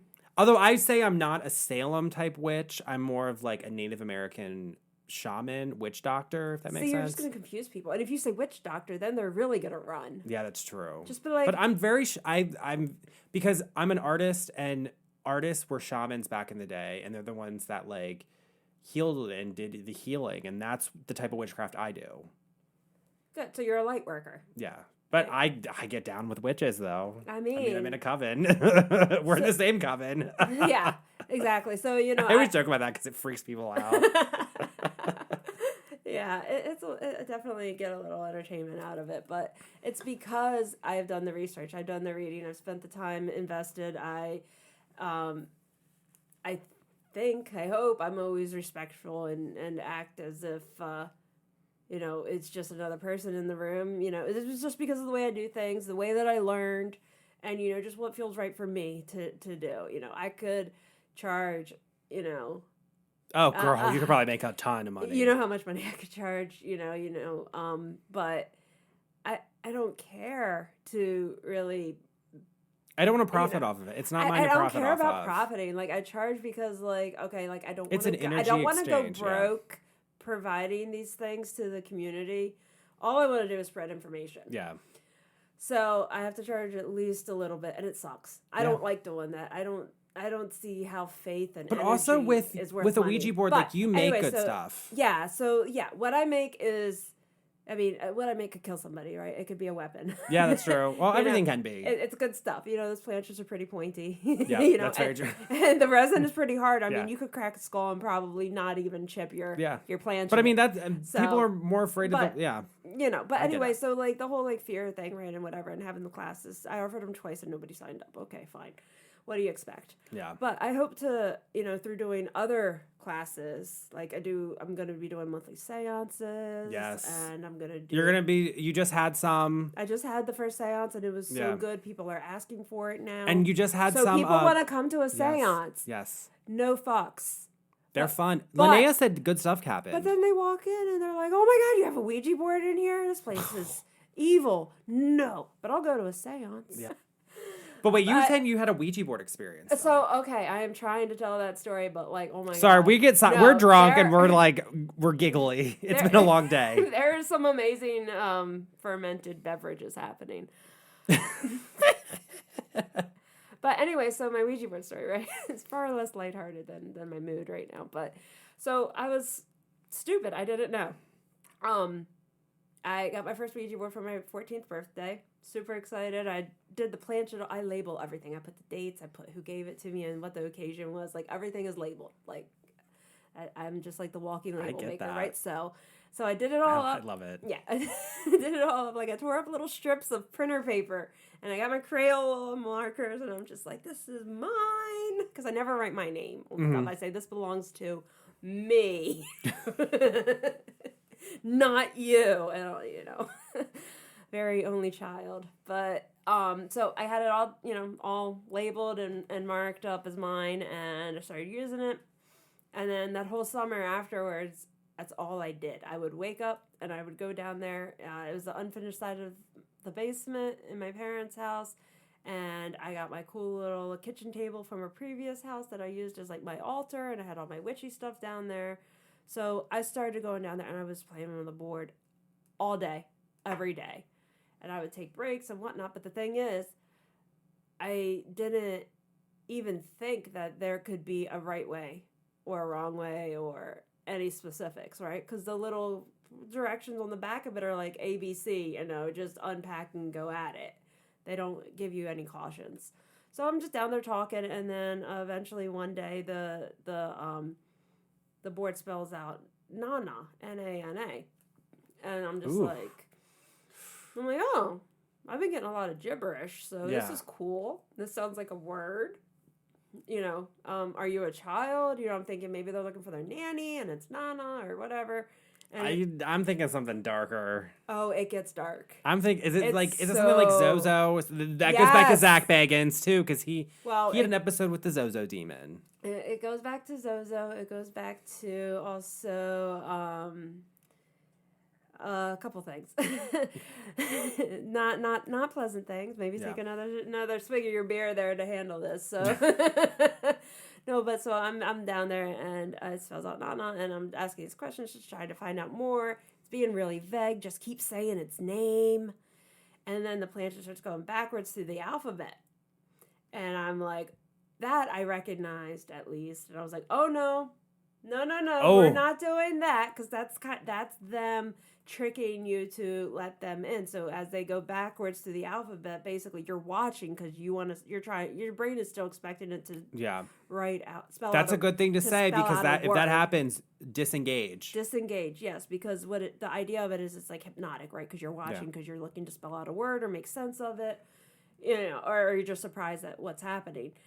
It did not start with the alphabet. It started with a number. So it went 0, 9, 8, 7, 6, 5, 4, 3, 2, 1. Then it started going Z, X, Y, and I need to stop hitting that. We're leaving that in. That was a good one. I'm like flailing my arms around, like passionately telling the story. You're Italian. And my Italian passion is just destroying the studio. No, but okay, so it started going backwards, right? And I recognized that, and I was like, no. So I took my hands off the board, and I said, you're not doing that. And I took the planchette, slammed it back down in the middle. The same thing kept happening. So I got really annoyed, and I was like, look, okay, I assume it's just your name is Nana. Now, what do you want? Who are you? And then it spells out, wife of Satan. Oh, God. And I'm like... Would Satan have a wife? Do I need to take a break? Did I do this? I feel like Satan is like queer as fuck, though. Yeah, right? Like, or just like a solo whore, right? Yeah. He's just like slutting it up down in hell. He's fine. I can't imagine. Barebacking his way through the through the fires of hell. Yes. She's just one of the thousands. Yep. Ooh, girl. But I'm like, okay, maybe I moved it. Maybe I'm doing something, right? Because I get bored if it's not making sense after a while or whatever. So I'm like, I'm going to take a break. And I'm just like, look, you're definitely not the wife of Satan. Like, I decided to, just tell it. And it just goes up to the yes.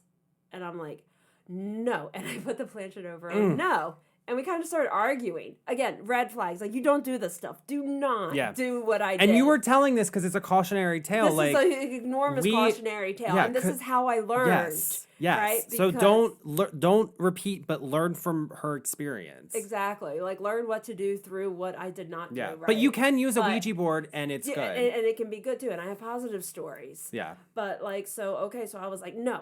Satan doesn't have a wife. That's not in the Bible. I don't know. I hadn't even read the Bible when I was 14. But I was like, that's not how it is. Who actually is this? And then it just kept saying yes. So I was like, all right. And I went upstairs, and that was it for the night. I didn't sign off. I mean, if we have just like a Ouija board themed like episode one day, I can go into like the rules and definitions of all that. We're coming back for sure. Yeah, totally. So. And we're coming back with. I want to have an episode with Linnea. Oh my God, all three of us in here. Yes, can you imagine? I don't think. Oh God, we're gonna have to do an extended. That's show. Gonna be. Just just wait, because Linnea. Oh God, that's a whole flair to its own. Yeah, no, yeah. Linnea's been on. We talked about New Jersey before. Okay. Because she's a Jersey girl. Yeah. I'm like, she talks about. I'm the like Jersey Devil and hey, Jeremiah, is that you? Ooh. It just went up like a whole point on the EMF. Damn, here. You got excited about Linnea because Linnea's been in here ghost hunting before, Jeremiah, do you like Linnea? She's a cool bitch. She is. Oh, see, I went down. Who is it? Ooh. Is it not Jeremiah? Oh no, it's going back up. I forget. I gotta ask them about the girl's name, but I forget her name. But all right. But at any rate, let me just finish the story. So okay. So I was like, yeah, whatever, like, this is bullshit. I'm going upstairs. So I just left. I didn't sign off. I didn't cleanse the board. I didn't pack it up. I just left. Board on table, planchette in middle of board, and I had a wine bottle with a red candle. Oh. In the middle. I love the theatrics of that. I'm, like, really getting into, like, old school. And then on either side, I had incense. Okay. So... my incense, they had already burned themselves out, so whatever. I just left. But I came back down the next morning because, like I said, I was obsessed. I was just so excited. It's all I wanted to do. Mm-hmm. And I wanted to keep playing it until I had an experience. So I came back down the next morning, and the board and the planchette were gone. The wine bottle was on its side, kind of almost diagonal in the middle. In the middle of the table. Think of like playing spin the bottle. You know how how it is diagonal. Okay, so yeah, and it was definitely pointed at me. Of course, of course, yeah. And the incense holders were gone. Like nothing was on the table except for the wine bottle and the candle, which was on the other side, also at an angle. The other side of the table also at an angle. But the freaky thing was, so it was like one of those cheap dollar store taper candles, and it was painted red. But on the bottom, going about halfway up, was a sort of narrowing triangle that got more and more narrow, and then the point was dead center. No shavings around, no mess, no nothing, no marks. Oh my gosh. No, it was perfectly smooth, as if the candle was made that way. But it was just this white, weird triangle. And then it had to be a red candle. So, of course, it looked like as creepy as possible. Ooh. But my first thought was, holy shit, that is like the claw of Satan. And he's mad at me because I pissed his wife off. If he hasn't already pissed his wife off to begin with. Only thing that made sense to me in the moment. So I was like, oh, I don't know what to do about this because I'm like 14 and... and if you go to like an adult, they're going to probably freak out on you because they freak out about it. I went upstairs and I started accusing my parents. I'm an only child and just my parents in the house. We didn't even have animals, And I'm just like... Why did you go into my space? This is a violation of all my teenage angst, and I'm throwing it at you right now. How dare you? Of course. And, my mom just looks at me like I have 3 heads and calm as ever. It's just like, I don't know what you're talking about. Your father and I haven't been down there. Oh, my God. Ooh. And I'm like, no, that's impossible. You're lying. Why are you lying? Did you have to like seal the portal? So we dropped it after that, but like a week later, right? So a week later exactly, the board showed up just somehow in dead center under the table. And about a week after that, I got it in my head to go looking for the planchette, and I found it behind a sofa on the finished side of the basement. Oh, God. And I didn't go on the finished side because it was just like my dad's area, and like even like his like office area and stuff was all on the unfinished side. So that's where we spent most of our time. There would have been no reason for me to be over there. Yeah. Oh, gosh. So I was like, shit, I really pissed off Satan or whoever this Nana thing is. So I put the board and planchette back in the box, left it alone for a little bit. And I don't know, at some point, not too far off later, I tried to use it again. It doesn't work. I've tried to use it off and on over the years too. It no longer works. Zaza broke the damn planchette. Broke it. Damn. Broke the whole broke hell. But that's a good story to tell because it's like that. I like that because people need to know like when you are playing with this stuff. I was very lucky that's all that happened. Yes, because I know people who have had worse experiences with that. Like just as like, I even had it they communicate with like a spirit box. Like you just got to know how to protect yourself and know how to seal the portal and shut it off. And understand too that when entities are coming at you angry, a lot of the time it's 50-50. It's either going to be a low vibration, like demonic, dark, non-human force who is just trying to wriggle its way in, or you have to understand what causes a haunting? Trauma. Yes. So they're unhappy. You're not to take this personally. Yeah. Chances are they don't hear or see you just like we don't hear or see them. Yeah. So what you're overhearing... And they've been living with the trauma for years, sometimes centuries. And to them, I mean, in some cases of like the repeated hauntings, it's where it's almost like a feedback loop. Yeah. That the stone tape theory. Yes. The non-intelligent, hauntings. That's out of control. Yeah. I mean, you're literally just like... You're watching a movie. Watching or hearing that person die. Yeah. So you have to think about that. Yeah. It's not and you gotta this live interaction. That they're people. Yes. So you treat them like you would treat people. I mean, yes, some people treat other people like garbage, but... I mean, if you're a decent person... But what happens when they get treated like garbage? Like, what happens to that person, So... I get it. It's just, and just from, like, And Zach antagonizes these spirits, and then Yeah, and you see what happens to him. So like just from like the witchy like rule, rule of 3. Don't throw out what you don't want back at you. Well, that was the thing about this episode about the Stardust Ranch is because Zach, after he does some infrared experiment, he freaking goes in and provokes whatever's there. Yeah, he's like, you know what? I'm done with these aliens. And I'm like, don't. And then he's like, demon. I'm like, go. Like, there's no, like, shut the fuck up, dude. Guess what? By the way. Shut the fuck up. You totally also have demons. Don't do that. And aliens. Doesn't that sound like some like awesome B flick from the 80s though? Oh, yeah, it would. That would make a great movie, like a drive-in movie. Yes. So final thoughts on this episode. The expired beer is very good. Oh, not the podcast episode, the Ghost Adventures episode. I need more expired beer. I drank mine, hon. So, all right. So, where can we find you? No, well, okay. No, I will. I'll seriously answer. I mean, like, though, it does help to have extra expired beer when you're watching Ghost Adventures. Do we have any? I don't think we have any in here. No, the fridge is somewhere else. But if you want to safely make it through, I highly suggest some edibles or expired beer. Overall, if it was just very clear that this is for entertainment. Yeah. It was a train wreck, but it was like the train wreck that is entertaining. They need censorship. Like, censorship is more than just like, the X-rated stuff and curse words and things. Like, there are things that, like, on an ethics scale, just no, do not.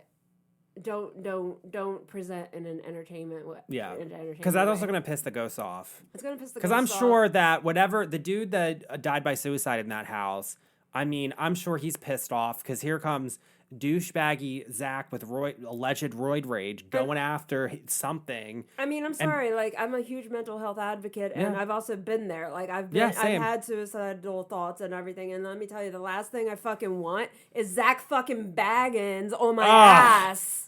Can you imagine if I was a ghost and his douchebaggy ass came in? I mean, I would be cool. I like Aaron. Like, Aaron would be cool. No, I would turn into that poltergeist. But I would throw something at him. Yes, I would try to kill him. I would be pissed. And it's like that. I get it. He would get the most direct, violent EVP out of me. Yep. He wouldn't even need the recorder. He would hear me. Oh, I would push him down a flight of stairs. Yeah, I would push him the fuck out the window. And he would provoke it. Like, when he was in the Valicia axe house, he put the axe above his face. He's like, come at me. I'm like, if I was a ghost, I would drop it and be like, there goes your pretty face. I would push that right into him, yes. That absolutely. You allegedly got plastic surgery for, but... Oh, you know what the best thing to do for him, honestly, he's going after, a suicide victim. Have the suicide victim... He's done that multiple times. That's fucked. Like, he's gone after, like... No, have them project their grief into his head. But I think he would like that, though. Could he handle it? I don't know. Probably not, though. Right? Probably not. Yeah. He's dealt with some dark shit, I think, so... But that would make him real... He'd be like, oh... Whoa, dude. Okay, bro. I crossed the line. Ooh. Okay, we're not doing suicide cases anymore, man. Yep. Ooh. Let's go to prisons now. Oh, let's go back to the prison. So let's talk about let's end this talking about like ethical ghost hunting because don't be like Zach. Don't be like Zach. 100% never be like Zach. 0 out of 5 stars. No. Okay. But I don't know. I talk about this a lot on my show, and anytime plug your show. So I do Coffee with the Dead. There's a YouTube channel with the older episodes. I haven't recorded in a minute, but there's plenty to watch. There's at least 2 seasons worth. And they're good. I've watched them. I love them. And I got my video set up, so it's like a little like TV show thing. But anyway, and it's also on Spotify. It's just Coffee with the Dead. Coffee with the Dead. Yes. If you just want the audio part. So, one of my constant rants and reminders that I throw out in almost every episode is you never, ever do what you see on TV. Yes. Snap. It is not like it is on TV in the real world. And now I know nowadays the tourism industry, paranormal tourism is a huge thing. It's a lot of public and private ghost tours. Mm-hmm. And I'm not going to mention my qualms with paying for that type of stuff. Maybe that'll be another day's rant. Yeah. Well, I mean, there's a way to do it ethically and kind of. So ethically, yeah, we just won't get into the charging. I mean, if you want to add up how much it really costs to have a group of people out, it's not what ticket prices are. Yeah. So for sure. It's still business, and the fact that business is attached to the paranormal just skeeves and me a lot of the ghosts don't like. Well, like Gettysburg, for instance. Not what a person's life. Yeah. Should be becoming. The ghosts in Gettysburg know that they're the new stars there. They know who they are. They know what we think and they're of happy them. about that. Yeah. Which is weird. Which is it creeped. I was just there a few weeks ago, and I really was like, and it was the first time I was there in a few years, and I'm like, you guys know you guys are why people are coming here now. Like, yeah. Okay. Yeah, it's like we're like literally just like making a mockery of like any famous historical figure, George Washington, Abe Lincoln, we're just turning them into cash grabs. Yeah. Oh, 100%. And it's that easy. Yeah. No, it is. But it's not that easy to have a real paranormal experience. So a lot of times I've been to some of the Gettysburg's public and private investigations, and, not one time did something not happen, right? And, but every time it was always all about the orbs. Yes. They always say that because they assume that most people coming don't know about this stuff, and they're just excited because of ghost adventurers and the like. So they know the way to work the audience. So they just say, that. Yep. Ooh. Don't know. Oh, that was. I was like, because I feel like something's watching from there. Like I can energetically. Is it? Let me see. I can feel something. I kind of saw something like peek around. I was like, ooh. Oh well, yeah. I mean. Is it Jeremiah? Hi, bud. Are you in the hall, Jeremiah? Yeah, oh my gosh, yeah. Yeah, it jumped to 200. Wow. You want to come back into the studio? Yeah, come. You're making an appearance. This is cool, Jeremiah. You can chime into our conversation. What do you think of ghost hunters? Because I know the owners here don't allow that stuff. They've had a lot of people. I'm gonna hear this. No, they're cool with it though. Oh wow. They've had a lot of people ask to come in and ghost hunt, and they're kind of like, because they don't want it stirred up more. Right. Whereas because so, like they don't mind you talking to them and stuff because they know how. No, they know with me they're like he jokes like Jared will joke be like, oh don't stir up the ghost, but I think they get where it's like. I'm cool with like we're cool ghost hunters, if that makes sense. Like we kind of just we're being friends with them, and we're not being responsible. Yeah, yeah. Because like me and Linnea have come in like, and we actually crossed over a little girl spirit in the basement. So we've done good, and they've seen it, and they're open to it. But yeah, they're open to it. They don't want it to become a tourist attraction for ghost stuff, if that makes sense. Yeah, exactly. So and that was kind of like my rant. Yeah. with the ethics and stuff. So I was talking about so let's get back to the yeah. Okay, let's restart. Okay. Yeah, So let's end this. So in this little coffee break. So I didn't ask you, what is your Starbucks or Dunkin' order? Oh, I'm pretty boring, surprisingly. I just get a latte, almond milk latte. Okay, that's a good one. That's a good one. Pure and simple, but it has to be iced. I do not do hot coffee. I don't either. Me too. Good. So we're sitting. I'm such an ice whore. Yeah, I get that. Me. Okay, so anything you want to plug up? So any website, anything like that before we go? Well, I just want to let everyone know that I am now actually working out of a physical location finally. Ooh. In downtown Havre de Grace at a shop called Haven. Yes, I have my art there. Yes. I have my art there, so that's where, yeah. Yes, and it's a whole community group of us, handmade, witchy, spooky goods. Are you a member of the Purple Cauldron? Yes. Me too. Yes. So yes. Through that, actually, Coffee with the Dead is hosting monthly graveyard picnics. Yes, I'm dead. That's very Victorian. Yes. Yes. First Sunday of every month, starting Yes. in June. So I'm excited. First Sunday is going to be June 11th, and costumes are encouraged. Yes, dress goth, spooky. Do what you want, but keep it Victorian, yes. and PG-13. Yes, I love it. We will be outside in public, and it's a bring your own food, whatever. Just follow either Coffee with the Dead or Haven on Facebook. Yes, and make sure that you give a follow so you can see all those updates. I think we just posted the calendar that has some of our and me June and Linnea dates. have some ghost stuff in the works for spooky season. So yes, I'll tell you off mic, but we got some stuff in the works that is going to be good. I know that I'll be doing an investigation at the Spencer Silver Mansion. Yes, in October yes. for the which is a good place in Happy Grace. Retreat Yes, weekend. I'm so excited. Yes. That got rescheduled, which really sucked. Yeah, but hey, everything works out for it'll be great in October, and I used to work there. Ooh. I also investigated it when I was 16 and saw some stuff, heard some stuff. Excellent. We'll save that for the next episode. Yes. And we got to finish up about the ethics and things because we were going down a good rabbit hole. Oh, yeah. So I'm going to have her back. Trust me. You're going to come back. You're welcome anytime. Yes. So with that, I'm beaming back up to space. All right. Bye, guys.